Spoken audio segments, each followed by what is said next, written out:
Hi, I'm Malcolm Stern, and in conjunction with my friends John and Sandra Wilson from Online Events, we're creating a series of podcasts called Slay Your Dragons with Compassion. My book of the same name was conceived and inspired by the suicide of my daughter Melissa and the journey that took me on and the internal resources that I found. All of my guests will have a story to tell around overcoming and ultimately thriving through adversity. Special thanks to the band Stairway, Jim McCarty and Louis Chinamo, for the use of theme music from their album Medicine Dance, and my engineer Owen Santiago. I hope you enjoy this series, and thanks for listening. So, welcome to my podcast, Slay Your Dragons with Compassion, which I'm doing in conjunction with my good friends at Online Events. And we're having a range of conversations with people about how adversity has shaped their lives. We become what we become through what happens in our lives. And we either rise with the challenges or we sink with the challenges. And most of the people I've had on this show are people who've actually had to encounter some difficulties, but have found some depth in themselves as a result of that. And so I'm very happy to welcome a very old friend this morning. Tom, well, very old, but not so not so old. But Tom, we've known each other since our 20s, but a long, long way back. So Tom Kelly, who's a business psychologist, organizational development expert, and a coach of some great standing as well. And Tom, you've had a sort of a rich life, and I know you've had a long period of time where you were doing, and I don't know if you still are, where you were doing Jungian psychoanalysis, or you were undergoing Jungian psychoanalysis. So Yeah. maybe we could start there. That what led you towards that process? Well, it links to the first adversity, which is father. And I lacked direction from him. So you could say I was drawn to wise old Jewish analysts, for guidance. Um, but shall I start with my father? Shall I Why not? That go seems a there great first? place to Yeah, yeah. start. Yes. Well, thank you for introducing me to my first ever podcast and the accompanying anxiety. Um, Great. it's funny because again, the root of the word anxiety in ancient Hebrew means womb and narrow passage. So, you've put me through a birth canal in doing this. Fantastic. Um, so my father killed himself when I was first arrived in London to train in psychotherapy. But he had had depressions throughout my childhood. And like a lot of people in the Second World War, he was very distant. And I can recall him coming home from shock treatment, which was very common then, with his tongue hanging out, and, my mother holding him, who was much smaller than him. Um, and so he was always distant emotionally. I did feel on some level that I was loved, but there was just no connection. It's funny because what comes up is one of the first things I learned when I trained in personal development in London was because I carried a lot of the alienation of the 60s in America was connection. You're not alienated when you feel properly connected to yourself and or another. And that was lacking, a lot in my childhood, but certainly with him. Um, the thing that he was a cop, an Irish cop. Um, and as a child, I was proud of that. And he did win a Silver Star in the war, which is two down from the Congressional Medal of Honor. So there was pride there. But the lack of direction and, I wasn't aspiring to be a policeman. And the lack of emotional exchange meant that when I was, of a certain age, wondering what this was all about and who I am and what is it to be a man. I mean, he's got a silver star. He should be able to help me with what it feels like to be a man. Um, yeah, that it lent itself, with university to a sense of in the 60s, great alienation about the country I was living in. and about what it means to be alive. Um, And I know you've made a big study of that. I know that your life has been very much about exploring the nature of who you are or who one is, and True. how we navigate this one wild and precious life. Yes. So I've always been impressed with the confidence you carried in your work, and you've worked at quite high board level. You've worked with big organizations. You've Yeah. come a long way from your beginnings. So Yeah. your dad killing himself. How old were you then when that happened? I was about 22 or 3, Yeah, uh, and I was at Quasi in London. Do you remember that? I And do indeed. there's a little story around that because I wrote to Eric Fromm before I left America saying, I want to get out of here and describing my life. And he wrote back and said, and I asked him for some guidance about where to train in therapy. And he wrote back and said, "It sounds like you're on a quest." Um, and he gave me the name of a man, and the man directed me to Quasitor in London, which means quest in Latin. Yes. So, it was an auspicious beginning. But the first introduction to personal development came reading Fritz Perls, I think, In and Out of the Garbage Pail. And he said that most adults think of adulthood as a plateau, and then you fall off it. Whereas development means lots of things can happen. And I grabbed onto that. I thought, okay, I really want to, develop, to live life fully, even though I'm not quite sure what it's about. On the other side, I did have a very loving mother who was very spiritual, not in the kind of stick your finger down your throat way, but, was always big emphasis on meaning. Um, Sometimes I think my taking up therapy was replacing Catholicism, and in a way, the Jungian emphasis on ultimately connecting to the self is quite, you know, godlike in that sense.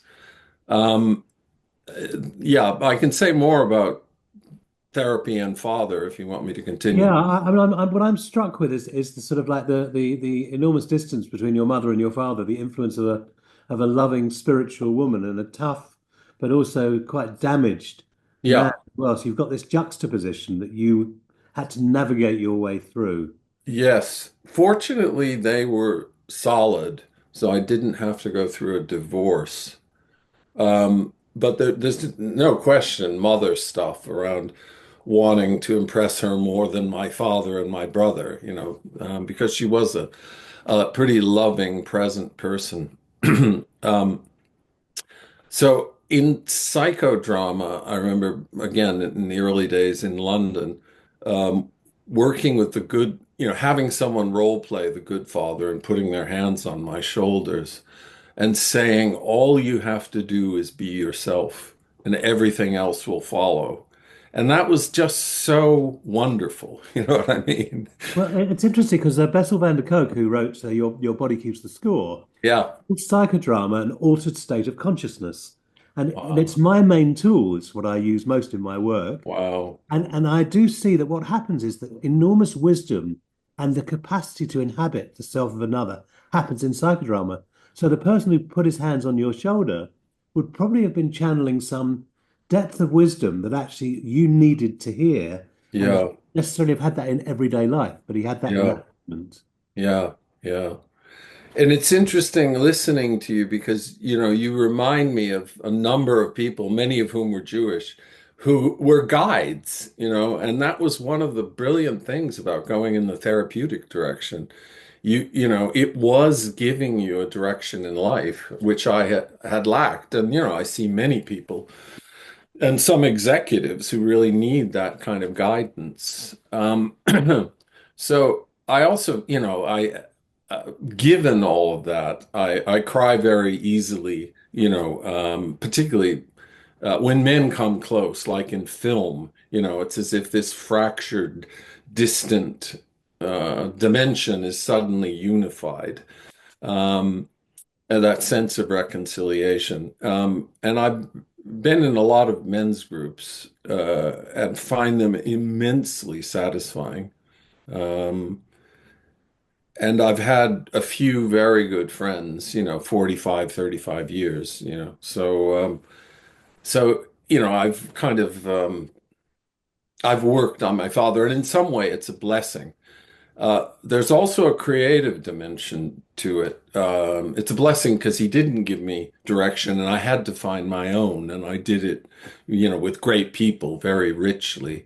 There was always an itch to do some creative writing, and my analyst once said to me, "When do you most feel like yourself?" And the answer that came was when I'm writing.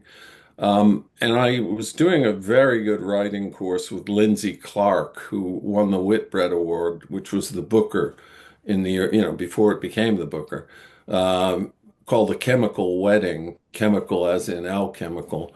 And he also wrote, he's written others, but he also did a book on Parsifal. Um, and it was a very good writing class, but the only thing that interested me was my father's story.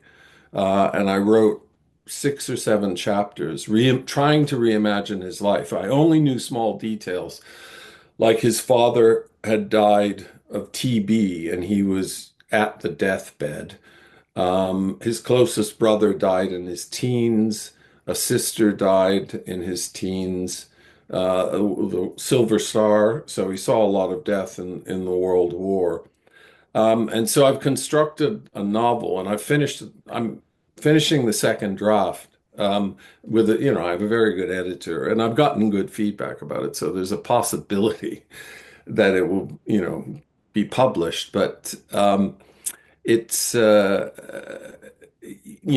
it was basically, the plot is that the son who fled America partly because of the father and has had this incredibly rich life has to go back because the father's gone missing, and he, in searching for the father, encounters all these unsavory things, which he's avoided by going to the splendors of Europe. But he has to face them. And eventually, the difference is that the father doesn't kill himself, that, he meets the father. Yeah.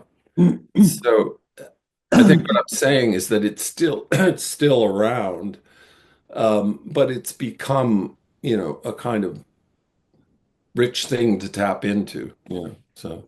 I think that's the thing is that these key moments in our lives don't disappear. They stick Mm, around, but it's whether or not they become oppressive or whether we learn to dance with them. yeah. That's how I see it. And there's something about I'm just wondering whether you had a sense of the terrible despair your father must have been in to have taken his own life, and whether you'd seen the build up to that or whether that was kept carefully under wraps. We're talking about an Irish cop who's going to be quite tough, Yeah. presumably for a Yeah. star. Yeah. And yet there's another side of him which is obviously extremely vulnerable. And I Yeah. wonder whether you got in touch with that. And if I see that also in you, Tom, as I think about it, I can see that you've got a very tough side. You can be quite Mm, very, very strong. You can mm. influence key players Yeah. in Yeah. industry. And Mm. yet, as you say, you cry easily and there's a Yeah. tenderness. Yeah. Yeah. Yeah. I wasn't very aware of it. In fact, I was mostly irritated with him. It's only in later years, and I wrote a whole chapter about the suicide, which won't be in the novel, and and can begin to connect to it, in terms of my own levels of despair. But the answer is no, I wasn't, since I was a selfish kid, that sort of thing. And we're not expecting to see something that's so enormous happen to our parents, to these people who we've seen as godlike from an early age, Yes. and then Yeah. Yeah. gradually Yeah. dethrone themselves. Yeah. Yeah. So it led you, it sounds like your father's been very much what led you on a journey towards yourself as well. Totally. Totally. And where are you now with that? How is your journey? Where is your journey taking you now? Um, there was a point where I said, the Jungian analysis is very expensive. And I said, well, it cost me £100,000 to connect to the divine, but it was worth it. So Yeah, I have a place where I can go within that feels totally okay and timeless, and I could go there more often. And the paradox of life is how you orient that with your when you're triggered or in ordinary life. But yeah, I mean, I'm pretty satisfied. I'm with a very nice woman. Um, yeah, so it's good. Yeah, Um, I've seen that as well. I've watched, as I said, we've known each other many yeah, decades, and yeah. I've watched you go through sort of like a whole range of different relationships and what Yes. That emerges was in the them. next adversity Yeah, I was yeah, going to go. absolutely. But actually, it feels like it's almost like you've done the work. Yeah. And now you've got to the place where presumably there isn't the great drama and the sort of like, the madness we have when we're young in Oh, relationships. exactly. But there's a sense of, I think what happens is when we see good relationships as we age, think we see deep companionship and the Exactly. capacity to be ourselves with each other. Yeah. So tell us a little bit about your current relationship, if that's Well, right. thank God at this age, I couldn't handle the drama. But, we met on a workshop in spiritual development. She's a Londoner and she has done a lot of work on herself and she processes well. That's, the key that we can get through issues very quickly and of a similar age, so we're not overworking or over ambitious. But shall I mention the adversity around divorce? It's Please do. Yes. divorce and failure in relationships. And when you're from the early 20s, a kind of specialist in communication and psychology, and your relationships aren't working, it's like it felt terribly embarrassing. And one of the patterns, well, there was always rushing.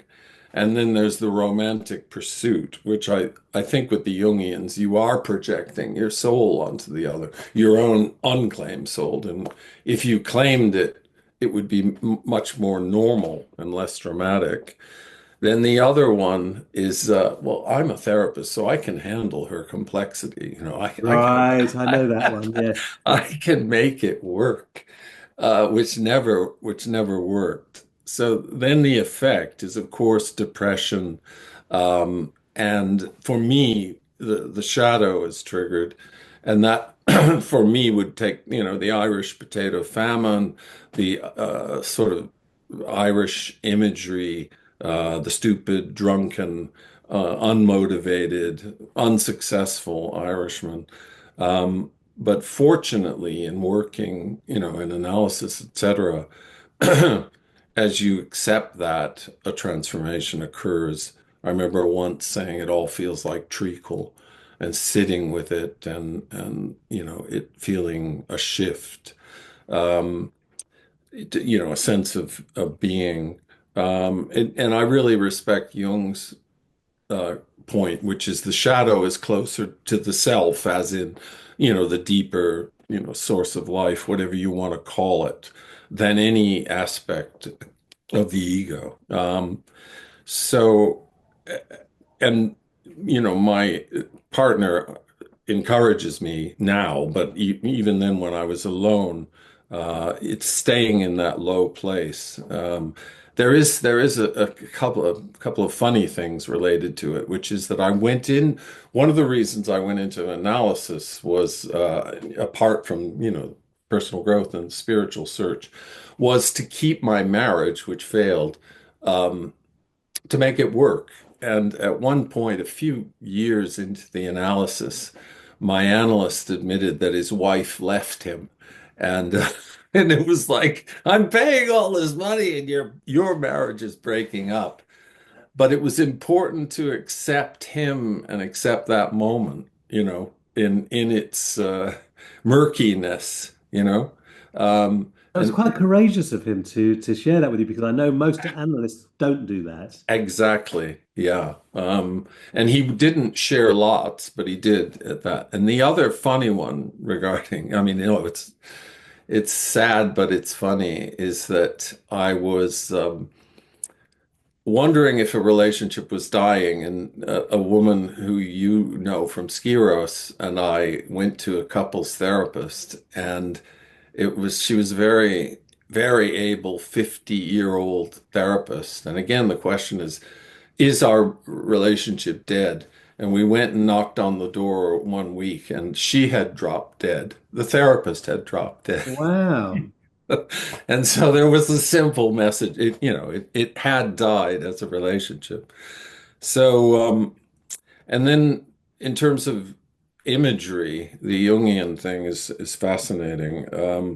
That I had a dream. This is so I'm f facing the shadow, of the wise therapist, and it's a naked Irish street kid, and he's holding. It looks like the entrance to a gate entrance, but it's actually the wing of a butterfly, a very big butterfly, which may be a gate entrance or it's actually a butterfly, and he's pulling it back. And I'm meant to go in there, and it's a place of transformation, that just spoke volumes to me. Um, and another one that was very powerful was of holding. This is when I was doing a lot of consulting, that would have been after a divorce, and paying for dependents. So I'm holding a bowl in a dream, and it's of very thick, oily, filthy coins, and the coins morph. They move to the other side of the bowl, and they morph into the communion wafer in church, so the Eucharist, and then they go back to the thick, ugly coins, and it's like the combination of the grit and the dirt with the sacred. Um, and that just says a lot to me. That feels a bit like the hero's journey to morph the grit and the dirt with the fantastic potential we have as human beings. Exactly, exactly. Yeah. We're talking about the sort of the world of dreams and the Yeah, education and the sort of then the acting on the dreams rather than letting them be a moving picture show that yeah, takes place in our heads, that they're actually instruction manuals in how to go forwards. Can you say a yes. bit about your experience of that? Because you've had a lot of experience of that. Yeah, a light one was I was when I left psychotherapy to go into consulting because I wanted, babies and I wanted a house and all that. Um, and I remember it felt very unconventional to be conventional, and I was wearing a three-piece suit. And I remember writing to my mother and saying, "Mom, I'm wearing a three-piece suit and I'm having three-course meals." I had never done that before. But I had a dream that someone was handing me um, just a tweed jacket that was very relaxed and easy. And what it was doing was the psyche was saying, it isn't always, it isn't just about being on the street in the marketplace. There's another side of you, that's a little bit, well, that's definitely introverted, more inward directed, philosophical, etc. And yeah, and then another one, a very big one, was that my son's nanny, who lives in the village, in a dream, was handing me this lovely robe so that I could go to sleep. And again, it was, the psyche encouraging that going inward. I can mention a lot of dreams. Like I used to work in Paris a lot with Danone, and in the dream, I couldn't get into the Paris underground. And the analyst rightly pointed out that at that point, I wasn't getting into my own underground. I wasn't going deep Yeah. enough in Hmm. myself. And a similar one was I used to work in Barcelona, and there was a Gaudi-esque building in a dream, but it was black on the outside. And some ambitious guy that I knew was at the door, and it was as if he couldn't get in, but I went in. And it was a bit like the Irish kid pulling the entrance to the gate back. And it was just a place of transformation, of being, that sort of thing. So yeah. Yes. I do So have one. are Yeah, you go still in the process? go ahead. Sorry, are you still in therapy these days? No, no, only occasionally, maybe No. once or twice a year if something comes up. Yeah, yeah. Tr it truly, but it's And is that because you feel like you've done that part of your journey? yeah, there's not a great need, but it's also it's such a luxury therapy, I think. Well, because it went beyond necessity. But I'm sure you've experienced it hundreds and hundreds of times. When you're in a good group, like a men's group or a group that has, somehow gone through lots of layers, the richness, it's like church. It's like, as a boy, it's a better version of church. I trained with a guy named John Hyder Yeah. at Esalen, who was one of the best group leaders I ever met, and the groups were incredibly powerful. And he once said, "This is better than contemporary drama. You'll rarely enjoy a play after this. And that's after psychodramas and all that. It's just Yeah, I remember somebody came to one of my courses in Spain, said her feedback was it was like watching two Oscar-winning dramas every day. Yeah, so yeah, there is something very exactly. profound about the psychodrama process, Yeah, yeah, and it gets real as well. I think that's the other, we can't hide in that process very easily, exactly. So we're both very lucky. and in the same way we can't hide in relationships. That's true. Well, I think that's true. Yeah. But also, it's like there's the whole thing of hiding in relationships. I think we confront ourselves in relationships, and it feels like you've managed to, at this stage in your life, create an environment where you're at peace. Yes, and that's really a good point. One of the key things is that she checks out what the growth in herself around an issue before pointing a finger at me, which makes it so much easier. So we're both closer to ourselves as we engage. Yeah. So she's done the work or doing the work herself as well. Oh, yeah, yeah. She's done a lot of work on herself. So, yeah. I have one Yeah. more if you've got time. So One more. Yeah, go yeah, ahead. yeah, of course. Yeah, shall I go there? Do that one? Yeah, fire away. Okay. Yes. Um, so I can't identify this person, for confidentiality's sake, but they're very central to my life. But when they were 19, they were obliterated, or an important aspect of this person's being or gender identity was obliterated by an illness. There's nothing about, a choice, transgender choice, or anything like that. And the person, and there was a few serious operations that really affected their sexuality. And this person didn't fully recover. So that was 19. And over 10 years, had some very difficult times, not able to work, was a very attractive, kind of jubilant person, not attracting the right people, and was hospitalized a few times. And that's the hardest, I think one of the hardest things I've ever gone through. There's been real improvement literally in the last few months, but and the metaphor I would use is of a circle that, our lives are a circle. And mine, fortunately, is, pretty fulfilled circle. But metaphorically, I'm kind of often swimming around the top of the circle. But this person's suffering brought me right to the bottom of the circle. Um, a similar metaphor is I remember around, one of the worst times, I went to the analyst that I see and said, this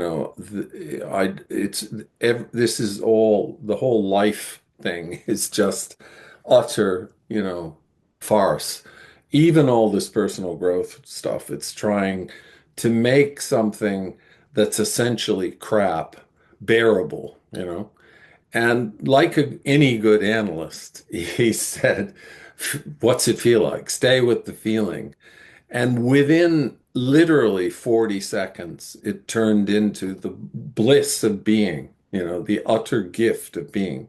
And metaphorically, it was as if I was at 27 minutes past the hour, but I thought there was an abyss below me, and I'd let myself go into the abyss, and you get into the hole again.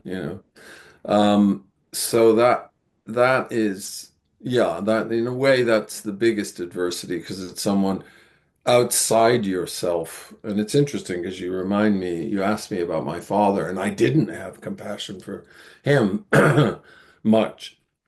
But with this person, like completely absorbed in their well-being, more so than yourself.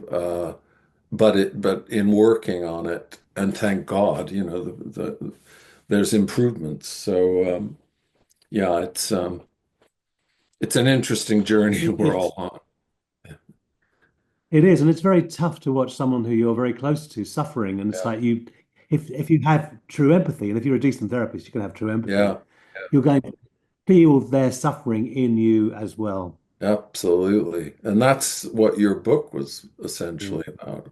Yeah, Yeah, that's right. It yeah. was, and the book was educational for me in writing it. I Of was course, educated in what I was writing, of and course. I look forward to reading what you've written, your novel as Thank well, you. Tom. So Thank you. Thank that you. feels like it's going to be a good analysis of that too. Yeah, So we're thank coming close to the end yeah, of our podcast, and yeah. the question I always ask. By the way, great first podcast. So I think you've got a few to run here as well. So that's good news. Thanks. I always ask the same question at the end of the podcast, which is, what's the particular dragon you've had to slay in order to become who you are? What's the Wow. particular obstacle you've had to overcome and it doesn't have to be fantastically profound. It's Yeah, just yeah, yeah, yeah, whatever. yeah. Yeah. Well, I would say it's fear, and that could be fear of death ultimately. So I think there's an echo of birth, even coming into a situation like this where there's anxiety, and it's like if you really look at it, it's a fear that everything will fall apart. But then otherwise, I have positive associations with dragons because it's usually the unconscious. Um, and and that's always really rich to engage with. So Yeah. it's fear. It's fear. Yeah. Yeah, thank you, Tom. Yeah. That's great. I was listening to Desert Island Discs recently with Laurie Anderson. It was a really impressive interview Yes. she gave, and she said one of the things that she and her husband Lou Reed had, they had three practices. One was not to ever allow fear to overwhelm them. The other is to keep tenderness. I can't remember the third, but there Wow. was about, well, okay, you're not going to give in to fear, and so Yeah. that's a interesting Yeah. Yeah. challenge. Melting fear is such an So important. thank you very much, Tom. Absolute pleasure. Thank you. Exactly. Yeah. Okay.